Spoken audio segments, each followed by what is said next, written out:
Hi everyone, this is Tweek. Welcome back to Defeating Ultimate, a series where I deep dive into defeating characters in Smash Ultimate. Today we'll be talking about Sonic. Sonic is a relatively popular character at top level. He's also one of the best characters in the game. He's often considered to be in that best in the game type of category. I say this a lot in these videos. There's a lot of things to ask yourself as soon as the game starts. With Sonic, he usually decides to go into the corner and start setting up like spin dash pressure and defense, or he could use his speed to claim center stage. You're trying to control center stage and trying to predict where Sonic will go and try to cover a general space. So having a projectile can go a long way. Also, something worth noting when Sonic has access to his double jump is he can very easily skip grabbing the ledge. So right here, we're in a situation where a lot of characters might grab ledge and play patient, take the ledge trap. But right here, Sonic can take advantage of just bursting onto the stage, and he might even get a lot of extra damage for it, right? So right here, I take note of that, and I just throw out a counter to let Sonics know, hey, you might have to use your resources in a more traditional sense, or you might get punished hard for it. Something else worth considering that makes dealing with Sonic difficult is he has one of, if not the best ledge hangs in the game, and by that I mean his hurt box is very not vulnerable.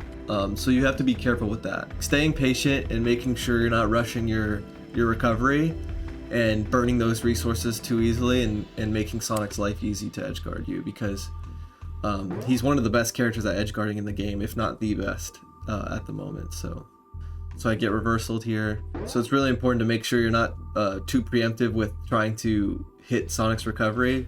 When you're at high percent, one of Sonic's best things is using his speed to force you into shield and kind of scaring you into jumping with and placing those back airs at like ledge jumps or catching your jumps out of shield. If Sonic doesn't have a double jump and he is forced to spring and air dodge, it's a lot easier to place a potential kill, an aerial, or a 2-frame. Here's another case of platform movement being really important versus a character. So right here, the platforms come back on town. Sonic lands in the corner, and I have access to this middle platform here. So I land on it, and I run off of it, jump back on. It's like, okay, I'm trying to see if Sonic will release the spin dash. So a summary for Sonic, I would recommend the motto is definitely pre-positioning yourself and trying to cover a general space of where you think Sonic is going to go rather than fighting him head on, because he's great at whiff punishing and racking up damage, and I think that's, you know, kind of what he wants you to think is the best option. You also want to manage your shield health as best as you can. You're going to be doing a lot of preemptive shielding around the spin dash. So making use of platforms in your character's movement can go a long way, and knowing when you don't necessarily have to shield, and the whole concept of playing defense without actually shielding can go a long way. You also want to be really keen on Sonic's reversals.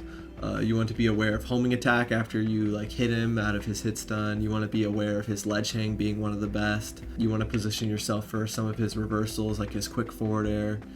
And the other biggest thing is deciphering when he's actually spin dashing and when he's using his ground speed to pressure you, and knowing when that is likely to happen and why that's likely to happen, whether it's because he's looking to get a stock or looking to get early damage. Thank you so much for watching this episode of Defeating Ultimate. Make sure to like and subscribe to the LG Smash channel, and be sure to stay tuned to see which characters I cover next. And if you want to see the whole video, be sure to check it out on metafy.gg.